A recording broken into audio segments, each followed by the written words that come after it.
RTV app వార్తల్ని క్షణాల్లో చదివే అవకాశం ఉంటుంది. ఒక న్యూస్ పేపర్, ఒక టెలివిజన్ ఛానల్ మీ చేతుల్లో ఎప్పుడూ ఉంటాయి.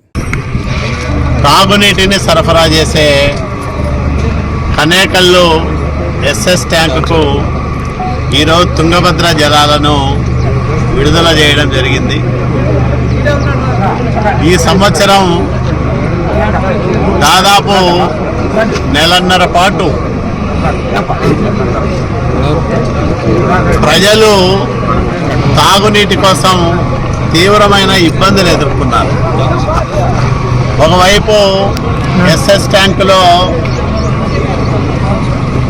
తగినంత నీరు లేకపోవడం, వర్షాలు రావడం ఆలస్యం కావడం వల్ల నీళ్లు అందుతాయో లేదో, తుంగభద్ర జలాశయానికి నీటి సరఫరా అనుకున్న సమయానికి వస్తుందో రాదో అనే ఆందోళన రాయదుర్గం పట్టణ ప్రజలతో పాటు ఉమ్మడి అనంతపురం జిల్లా ప్రజలందరినీ కూడా వేధించిన ప్రశ్న గడిచిన 20 రోజులుగా.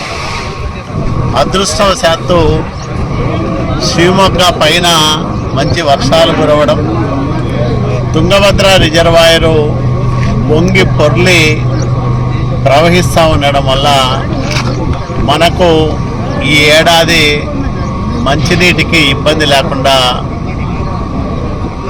ఉండబోతా ఉంది. రాయదుర్గం పట్టణంలో సుమారు 80,000 మంది జనాభాకు అవసరమైన నీటిని 3,050 MLD సామర్థ్యంతో ఇక్కడ నిల్వ చేసుకునే అవకాశం ఉంది.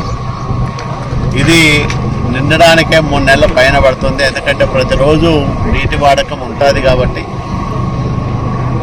3 నెలల పైన నిండి మనం వేసవి కాలంలో రాయదుర్గం పట్టణ ప్రజల అవసరాలు తీర్చడానికి సరిపడా నీటిని నిల్వ చేసుకునేదానికి అవకాశం ఏర్పడుతుంది. నేను అధికారులందరికీ కూడా ఒకటే సూచన చేశాను.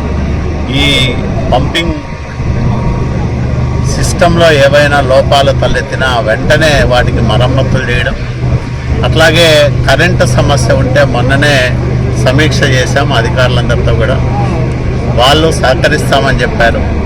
ఎక్కడైనా సమన్వయం ఇబ్బంది వస్తే వెంటనే నేను కూడా జోక్యం చేసుకొని మున్సిపల్ అధికారులు అట్లాగే విద్యుత్ శాఖ అధికారుల మధ్య మంచి సమన్వయంతో ఇది రాత్రింబవల్లో ఈ పంపింగ్ స్టేషన్ పనిచేసే విధంగా చూసుకోవడం, ఎస్ఎస్ ట్యాంకును పూర్తి సామర్థ్యంతో నింపుకోవడం, తుంగభద్ర ఎగువ కాలువలో నీటి ప్రవాహం ఎన్ని రోజులు ఉంటే అన్ని రోజుల వరకు కూడా ఆ అందే నీటిని వాడుకోవడం, ఉన్న నీటిని నిల్వ చేసుకోవడం, సరైన నీటి యాజమాన్య విధానాలను అవలంబించి రాయదుర్గం పట్టణ ప్రజలకు తాగునీటి సమస్య లేకుండా చూడడమే ప్రజాప్రతినిధులుగా మా అందరి ధర్మం అని మేము భావిస్తూ ఉన్నాం.